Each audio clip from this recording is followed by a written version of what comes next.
Sabarmati online classes में आप सभी का स्वागत है। तो इस वीडियो में हम क्लास 12 हिंदी के अंतर्गत इम्पोर्टेंट पद्यांश देखेंगे कैकेयी का अनुताप का, जो कि राष्ट्र कवि मैथिली शरण गुप्त जी द्वारा रचित साकेत महाकाव्य से अवतरित है। तो इसमें कैकेयी का जो अनुताप पाठ है, इसमें श्री रामचंद्र जी जब वनवास चले जाते हैं तो भरत संपूर्ण सभा को लेकर के उनको अयोध्या वापस लाने के लिए प्रयास करते हैं, तो उसी का यहाँ पर वर्णन किया गया है।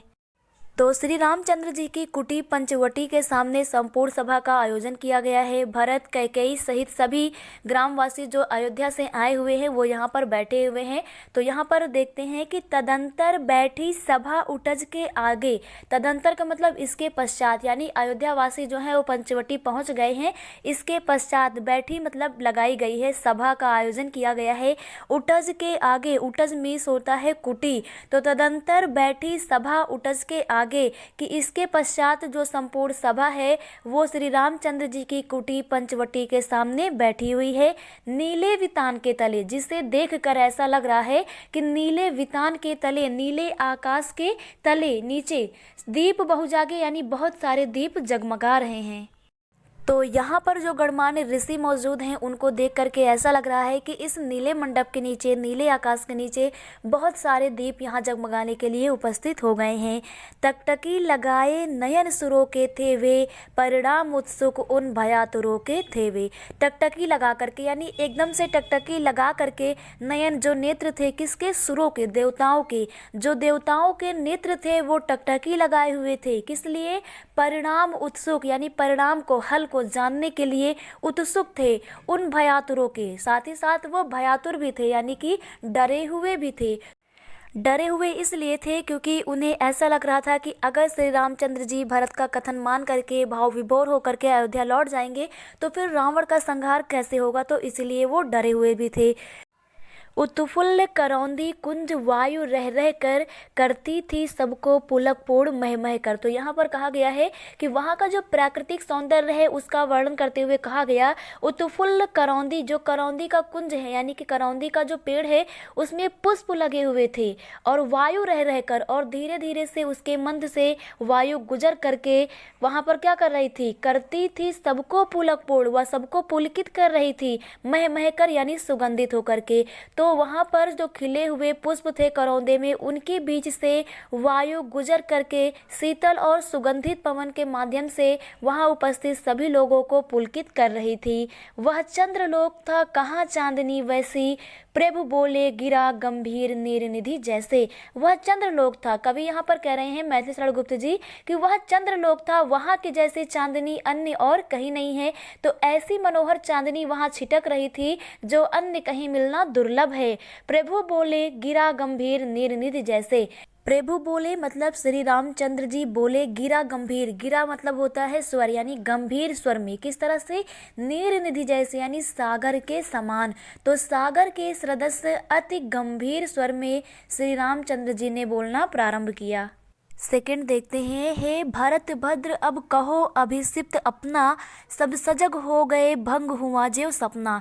तो यहाँ पर श्री रामचंद्र जी जब अपने भाई भरत से कहते हैं कि हे भरत भद्र, यानी हे भाई भरत, हे मेरे छोटे भाई भरत, अब कहो अभिषिप्त अपना। अभिषिप्त मतलब होता है इच्छा, कि अब तुम अपनी इच्छा को व्यक्त करो। अब कहो का मतलब अब व्यक्त करो, अभिषिप्त अपना यानी अपनी इच्छा को, कि हे भाई भरत अब तुम अपनी इच्छा को व्यक्त करो। सब सजग हो गए, सब ऐसे सजग हो गए, सजग का मतलब क्या होता है, सावधान हो जाना।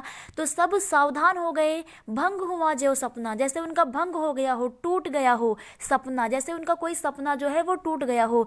यानी कि जब श्री रामचंद्र जी ने भरत से कहा कि हे भाई भरत अपनी अभिषिप्त अपनी इच्छा को व्यक्त करो, तो सभी एकदम सावधान हो गए, जैसे लग रहा है कि वो कोई स्वप्न देख रहे थे और उनका सपना टूट गया, यानी कि सभी एकदम से व्याकुल हो गए।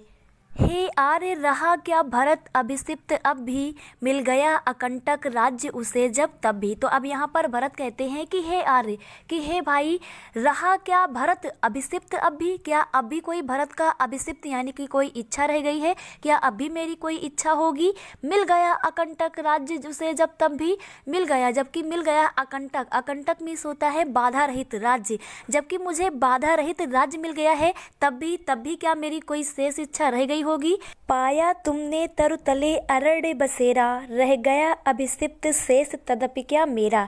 कि पाया तुमने यानी तुम्हें मिला है, तरु तले यानी वृक्षों के नीचे, अरण्य बसेरा, अरण्य मीन्स होता है जंगल यानी कि वन, बसेरा मीन्स वास, यानी कि जब तुम्हें वृक्षों के नीचे बसेरा मिला हो, वनवास मिल गया हो।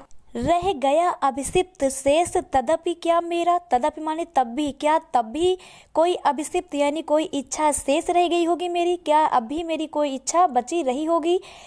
तन तड़प तड़प कर तप्त तात ने त्यागा, तन माने शरीर, तड़प तड़प करके, तप्त माने होता है दुखी, कि अपने शरीर को तड़प तड़प करके दुखी होकर के तात यानी कि पिता ने त्याग दिया हो, कि जिसके पिता ने अपने शरीर को तड़प तड़प करके दुख के कारण त्याग दिया हो।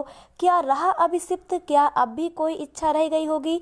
और तथापि अभागा यानी कि इस अभागे की, तो ऐसे में भला इस अभागे की अब कौन सी इच्छा पूरी होनी शेष रह गई होगी। तो इस प्रकार से दुखपूर्ण शब्दों के माध्यम से जो भरत हैं वो अपनी मनोदशा का वर्णन श्री रामचंद्र जी के सामने करते हैं। आगे है, हाँ इसी आयस के हेतु जनन था मेरा, निज जननी ही के हाथ हनन था मेरा। तो यहाँ पर भरत जो हैं वो खुद को कोसते हुए कहते हैं कि हाँ इसी आयस के यानी अपयस के, कि इसी अपयस के हेतु माने कारण, इसी अपयस के लिए जनन था मेरा यानी कि मेरा जन्म हुआ था। कि क्या विधाता ने मेरा जन्म मेरी माता के हाथों वध करने के लिए ही किया था। तो आगे कहते हैं, अब कौन अभिषिप्त, कि अब कौन सी इच्छा, और आर्य वह किसकी, कि हे आर्य अब आप ही बताओ वह कौन सी इच्छा, किसकी इच्छा शेष रह गई होगी। संसार नष्ट है भ्रष्ट हुआ घर जिसका, कि जिसका घर और संसार सब कुछ नष्ट हो गया हो, अब उस व्यक्ति की भला कौन सी इच्छा शेष रह गई होगी। मुझसे मैंने ही आज स्वयं मुँह फेरा, हे आर्य बता दो तुम्ही अभिषिप्त मेरा। कि मुझसे मैंने, कि मैंने स्वयं से ही आज अपना मुंह फेर लिया है, यानी मैं अपनी स्वयं की ही उपेक्षा करता हूँ। आगे है, प्रभु ने भाई को पकड़ हृदय पर खींचा, रोदन जल से सविनोद उन्हें फिर सींचा। कि प्रभु ने, श्री रामचंद्र जी ने भाई को यानी भरत को पकड़ करके उन्हें हृदय की ओर खींचा, यानी कि उन्हें अपने गले से लगा लिया। तो प्रभु श्री रामचंद्र जी भरत की भावपूर्ण बातों को सुन करके उन्हें अपने गले से लगा लेते हैं, उन्हें अपने हृदय से लगा लेते हैं। रोदन जल से सविनोद, सविनोद माने होता है प्रसन्नता के साथ में, और प्रसन्नता के साथ में उन्हें भावपूर्ण रोदन जल से यानी कि जल से, आंसुओं से उन्हें फिर सींचा, यानी कि उनको सांत्वना प्रदान की। और भरत को उन्होंने अपने रोदन जल से, अपने भावपूर्ण आंसुओं के माध्यम से उन्हें सींचा, यानी उनको सांत्वना प्रदान की। और श्री रामचंद्र जी भरत की प्रशंसा करते हुए कहते हैं कि उसके आशय की थाह मिलेगी किसको, जनकर जननी ही जान न पाई जिसको। कि उसके आशय की, उसके हृदय की थाह यानी कि नाप मिलेगी किसको, भला कौन नाप सकता है, यानी उसके हृदय की गहराई को भला कौन समझ सकता है। जनकर यानी जन्म दे करके, जननी ही यानी माता ही, जान न पाई यानी समझ न पाई जिसको। तो जिसको उसकी माता जन्म दे करके भी उसके हृदय की गहराई को समझ न पाई, उसकी गहराई को भला कौन नाप सकता है, कौन जान सकता है। आगे है, यह सच है तो अब लौट चलो तुम घर को, चौके सब सुनकर अटल कैकेयी स्वर को। तो जब श्री रामचंद्र जी भरत की प्रशंसा करते हुए कहते हैं कि आपके हृदय की गहराई को जब आपकी माता नहीं समझ पाए तो भला कौन जान सकता है। तो इन वचनों को सुन करके कैकेयी कहती हैं कि यह सच है, कि अगर ये सत्य है तो अब लौट चलो तुम घर को, कि हे राम अब तुम घर को वापस लौट चलो। अर्थात जो मेरी मूर्खता है इसे तुम भूल करके अयोध्या को वापस लौट चलो। चौके सब, और सभी यह सुन करके आश्चर्यचकित हो जाते हैं, चौंक जाते हैं।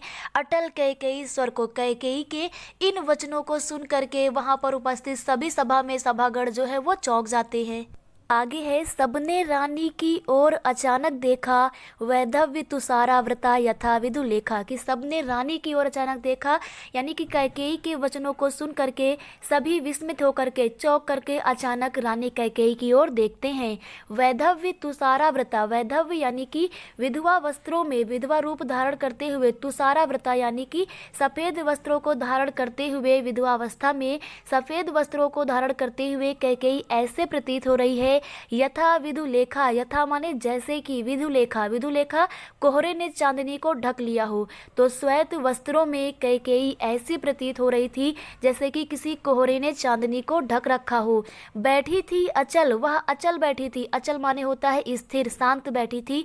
तथापि माने तब भी, असंख्य तरंगा, उसके मन में असंख्य लाखों तरंगे जो है वो उत्पन्न हो रही थी, विचारों की तरंगे उसके मन में उत्पन्न हो रही थी। वह सिंही अब भी थी, हा गोमुख गंगा, कि जो कैकेयी सिंहनी सी प्रतीत होती थी वह गोमुख गंगा, वो आज गोमुख शांत शीतल गंगा के समान प्रतीत हो रही थी।